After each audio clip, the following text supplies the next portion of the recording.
নমস্কাৰ বন্ধু বান্ধৱীসকল, আজিৰ এই ভিডিঅ'টোত আমি আলোচনা কৰিম 15টা হিষ্ট্ৰী জিকেৰ ওপৰত কুৱেশ্যন, যিবোৰ কুৱেশ্যন আপোনালোকৰ আহি থকা সকলোবোৰ এক্সামৰ কাৰণে সহায়ক হ'ব।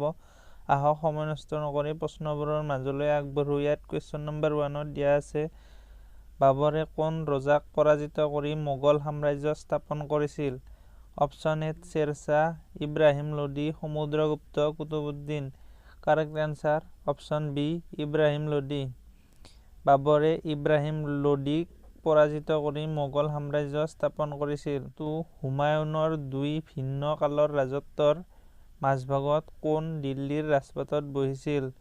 Option A Shahjahan, Babur, Chandragupta Maurya, Shershah. Correct answer option D Sher Shah.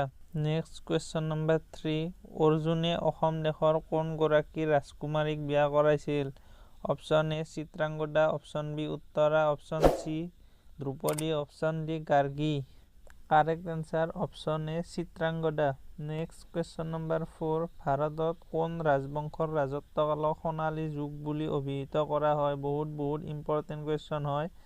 Option A Maurya বংশ, অপশ্যন বি ডাক বংশ, অপশ্যন চি খিলজী বংশ, অপশ্যন ডি গুপ্ত বংশ। কাৰেক্ট এনচাৰ অপশ্যন ডি গুপ্ত বংশ ৰাজবংশৰ ৰাজত্বকালৰ সোণালী যুগ বুলি অভিহিত কৰা হয়। নেক্সট কুৱেশ্যন নম্বৰ 5, মিৰ্জুমুলাৰ লগত কোন পৰিব্ৰাজক অসমলৈ আহিছিল? Shihabuddin Talish, option B Megasthenes, Hiuen Tsang, Jamaluddin. Correct answer option C Hiuen Tsang. Question number 6, মোগলৰ লগত শৰাইঘাটৰ যুদ্ধ কোনজন আহোম ৰজাৰ দিনত হৈছিল? Chakradhwaj Singha, Jayadhwaj Singha, Udayaditya Singha, option D Pratap Singha. Correct answer option C Udayaditya Singha. Question number 7, বহুত ইম্পৰ্টেণ্ট হয়। অসম কেতিয়া ব্ৰিটিছ ভাৰতৰ অংশ হয়? অৰ্থাৎ অসম কেতিয়া ব্ৰিটিছৰ অধীন হয়? Option A 1826, option B 1942, option C 1857, option D 1789। Correct answer option A 1826 চনত। কুৱেশ্যন নম্বৰ 8, মোগলসকলে কোন আহোম ৰজাৰ দিনত শেষৰবাৰৰ বাবে অসম আক্ৰমণ কৰিছিল? চক্ৰধ্বজ সিংহ, জয়ধ্বজ সিংহৰ দিনত, প্ৰতাপ সিংহৰ দিনত, গদাধৰ সিংহৰ দিনত। অপশ্যন ডি কাৰেক্ট এনচাৰ মোগলসকলে শেষৰবাৰৰ বাবে অসম আক্ৰমণ কৰিছিল গদাধৰ সিংহৰ দিনত। নেক্সট কুৱেশ্যন নম্বৰ 9, অসম জীয়ৰী অমৃতপ্ৰভাক কোনে বিয়া কৰাইছিল? মেঘবাহন, হৰ্ষবৰ্ধন, ভাস্কৰ বৰ্মন, ঔৰংজেব। এই কুৱেশ্যনটোৰ কাৰেক্ট এনচাৰ অপশ্যন এ মেঘবাহন। নেক্সট কুৱেশ্যন নম্বৰ 10, হাজোত কোন ভাৰতীয় মুছলমান পীৰৰ দৰগাহ আছে? আকবৰ আলী, চিহাবুদ্দিন, গিয়াছুদ্দিন আউলিয়া, জালাউদ্দিন। বহুত ইম্পৰ্টেণ্ট হয় এই কুৱেশ্যনটো বন্ধু বান্ধৱীসকল। Correct answer option C Giyasuddin Auliya. Question number 11, Mughal সেনাপতি তুৰ্বকে 1532 চনত কোন আহোম ৰজাৰ দিনত অসম আক্ৰমণ কৰিছিল? প্ৰতাপ সিংহ, চুকাফা, চুহুংমুং, Supungmung. Correct answer option D চুপুংমুঙৰ দিনত অসম আক্ৰমণ কৰিছিল মোগল সেনাপতি তুৰ্বকে। কুৱেশ্যন নম্বৰ 12, বহুত ইম্পৰ্টেণ্ট কুৱেশ্যন হয়। এই কুৱেশ্যনটো ৰিপিট হৈ থাকে।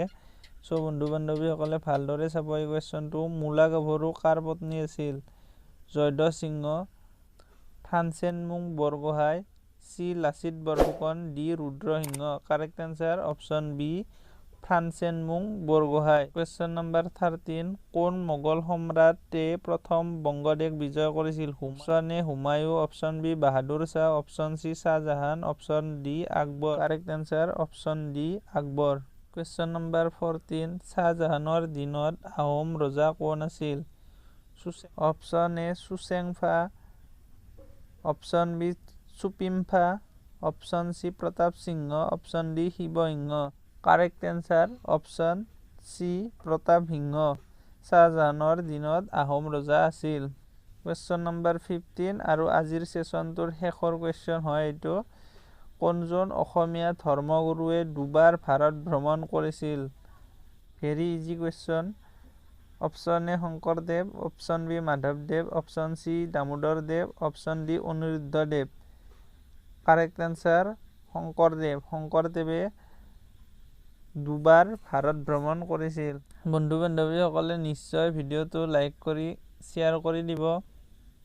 ভিডিঅ'টো চাই কেনে পালে প্লিজ কমেণ্ট বক্সত জনাব। ইয়াৰ আগতেও এই চেনেলটোত এনেধৰণৰ ভিডিঅ' আপলোড কৰা হৈ আছে, সেইসমূহ ভিডিঅ' যদি চোৱা নাই প্লিজ প্লেলিষ্টত গৈ চাই ল'ব। চেনেলটো যদি নতুনকৈ চাই আছে প্লিজ ছাবস্ক্ৰাইব কৰি কাষতে থকা বেল আইকনটো অন কৰি যাতে মই দিয়া ভিডিঅ'বোৰ আপোনালোকে সকলোতকৈ আগত চাব পাৰে। আজিলৈ ইমানেই। Thank U.